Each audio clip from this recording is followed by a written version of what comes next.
once you do it, you feel that adrenaline rush, and you're on it till the end, and you see it put to bed, and do some of the mop up, the clean up and rehab.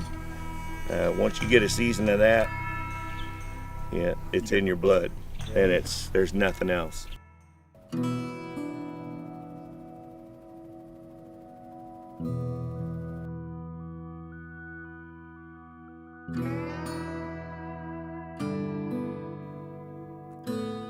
While the rest of the country is flipping its lid over cybercrime, illegal aliens, and mutagenic fuel gases, the Pacific Northwest still spends its summers struggling with mankind's first and oldest enemy, fire.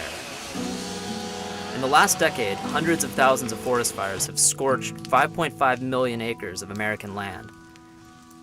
The average Oregon summer sees 561 wildfires damage 16,000 acres of often pristine forest, causing mind-boggling damage and devastation.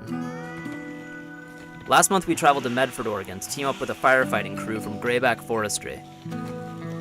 Their job is to amble right up to a roaring blaze and dig a line around it to choke the fire to death. When there isn't a fire going, they cut back and relax by walking up the side of a 45-degree cliff and clearing out old underbrush which provides fuel for these fires. They are easily the hardest working people in tree business.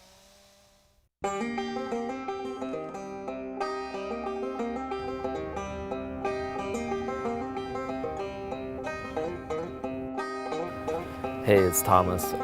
It's 5 in the morning or something. We're in Oregon in a parking lot. We're about to go into the forest and tear down trees so that other trees don't catch fire. The checkerboard. Forest Service, Wilderness, white is private, and the yellow is BLM. Today, the unit we're on now is in Rogue River, which is a 45-minute drive. It changes every different unit. Usually every week or every other week thing, I gotta grab oil and stuff for the chainsaws. Yeah. So.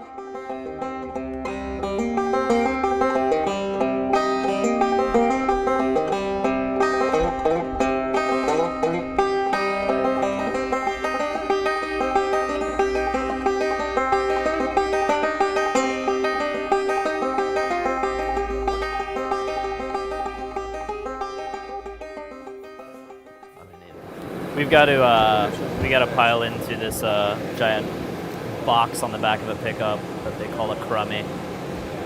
I'm guessing for good reason. It feels dumb. I mean, these guys get up every morning this hour, but I feel like physically shaken. I'm just not used to 5 o'clock. It's probably a healthier way of doing things. All right, I guess we got to get in the truck right now. Thank you. Somewhere around 5:30, 5:45, we'll load up the trucks that we're taking out to the unit, get everything ready, make sure the tools are in there, make sure we got enough fuel and bar oil, and then we'll all head out about 6 o'clock. We leave the shop, and depending on how far, usually a half hour to an hour, takes us to get to the unit. You really get to know the guys you work with, and everyone's about the same age and has the same interests. I mean, we're working outside, so everyone loves the hiking. If they're not into mountain biking, they're into like ATV riding or dirt biking, or on fishes, like camping. So it's easy to get along with everyone. Everyone's down to earth and has the same interests. So our oxygen tank is usually a handkerchief over us. And if you're smart about it and the smoke's going at you, you just kind of step aside for a minute and let it pass as the wind shifts if you can. It's kind of rough. Like I said, last year it was my first season, I didn't really have a long period away, but it's like, you're gone, you miss your family, and your wife misses you and wants you home. We did a fire here in town, in Roxanne was a mountain. Probably a 2-day night shift is what I did, and then that was out. Before we come into something like this, we'll have a briefing, and whoever is like the incident commander will of the fire at the time will tell us what to expect, what to look out for. We don't just show up and just start running at it with our tools. There's a fire, let's put it out. Okay. They usually have a pretty good plan. Usually we'll do the bucket drops with the helicopters, dropping water on them, dropping retardant on them, to slow it down when it gets there so you can work it. But, it's a real kind of slimy, slick, wet material that they'll drop, and it gets everything red. So once the if the flame does get to it, it slows it down enough to let us work a little bit more in this area. So finally, once you get the line dug around it, you get the hose down there and you just start the perimeter. Like we're here on the line and the fire was right here. If they had the water, it slows it down. We'll just start in 10 feet and we'll scrape everything hot back in. We'll spread the pieces out and extinguish the flames ourselves. That's like basically our job, is to get what we can with the tools and make the fire go out. Yeah. Wow. Things will grow back, and if you guys were here a few months earlier, this would have been green already, you know. Yeah. Over time there'll be some new trees. So if you're allergic or not, okay, there's an Epi kit on the dash of my truck with the hazmat. So if you get stung, let me know and I'll let you jack yourself up. So we basically just walked to the job site and we're all already beat. This is a lot more vertical than I'm used to things being this early. Our camera guy pukes. I'm actually kind of jealous of him because I've still got the full night's pizza sitting on my stomach. The tree dust is playing hell with my sinuses. You see, just imagine a fire moving uphill. It gets into this brush, and then you have your lower, your smaller mid canopy, and that just carries into the large trees. So what the cutters are doing is they're coming up below us here, working up the hill, and they're taking pretty much the smaller trees, keeping it to a spacing so they're not just clearing the forest. Yeah. We're trying to manually recreate what a fire would do. This is the first time I've seen Shane kind of sit, and it's been like an hour and a half of just straight walking uphill with saw, destroying trees right and left. This is easy.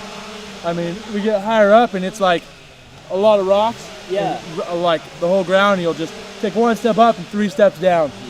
So it's tough.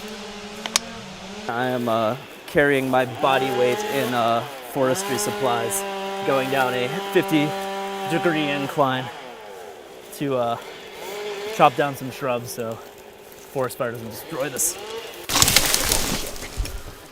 That happens a lot, even with us, dude. What's that? Slowly getting less enamored of this job. Thank you. Thanks for carrying it out, dude. I really feel kind of worthless compared to these guys, but like I know if I had like a chainsaw in hand, I'd just be like getting caught in trees right and left, having the blade just suck down into everything I touch. I'm gonna leave this for the real guy. Well, I've been doing this for roughly 3 years. I started back in '07, just moved up here. I had been teaching for a little while outside of Reno, and one day I realized that, I wasn't there for the kids. I was there for a paycheck. Yeah. And I always told myself that if I found myself teaching in that kind of situation, that I have no business being there. I'd always wanted to get involved with firefighting, so came on out, thought I'd give it a shot. I do enjoy fighting fire, and I love being in doing that part of the job. However, if we can mitigate them before it comes down to getting to a big point, then I think we're better off that way. But you're with the same guys, the same 20 people for 14 days, possibly even 21 days at a time. And if you can't, if you have thin skin and you can't take a joke, then you're gonna have trouble, But yeah, so everyone really tries, and I think especially nowadays, we've been able to really stay nice and lighthearted while staying safe out in the woods, and it's been great. And I'm loving it right now. It's cheaper than a gym membership. So. Yeah. Yeah, I wanna. Feels brisk. I don't look like hairy butt cheeks. At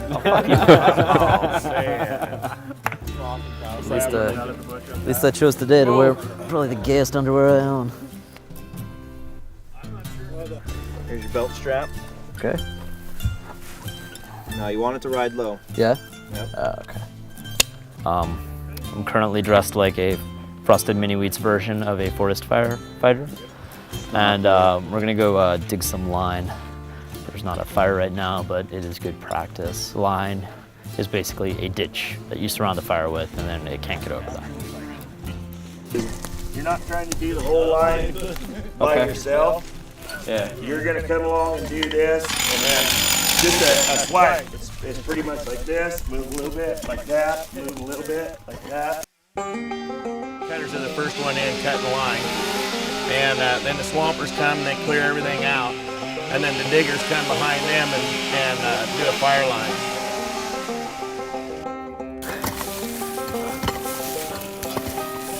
They're about 2 minutes into it. Yeah. Can you keep doing this for how long? 16 hours sometimes. Oh my God. So, this is extraordinarily hard work. It's impossible to keep my eye on where I'm hitting and where I'm going.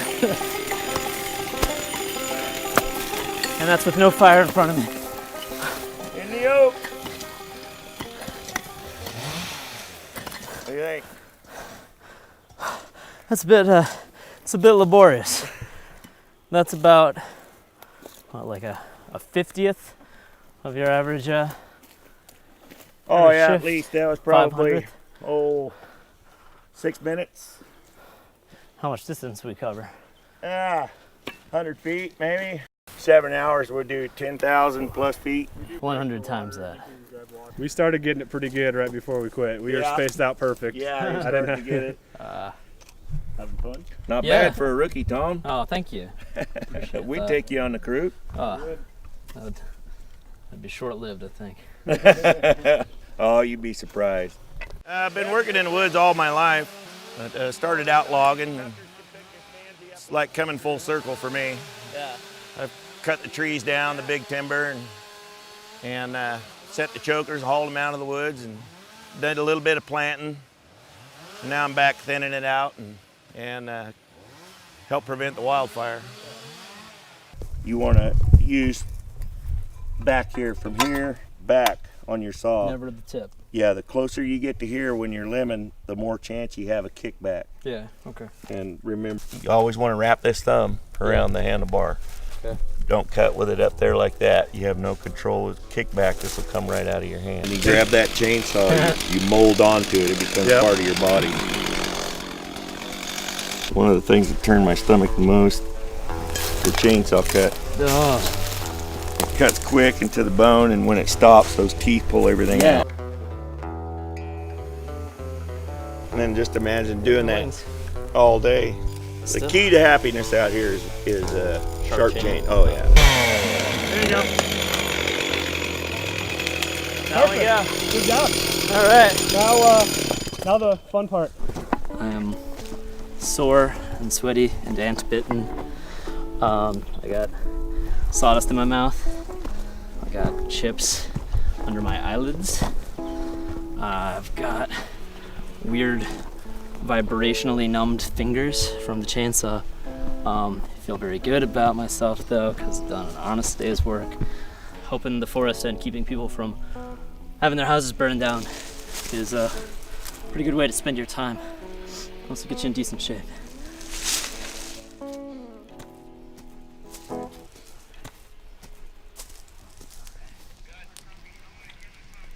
Firefighters around the world are universally acclaimed and considered heroes.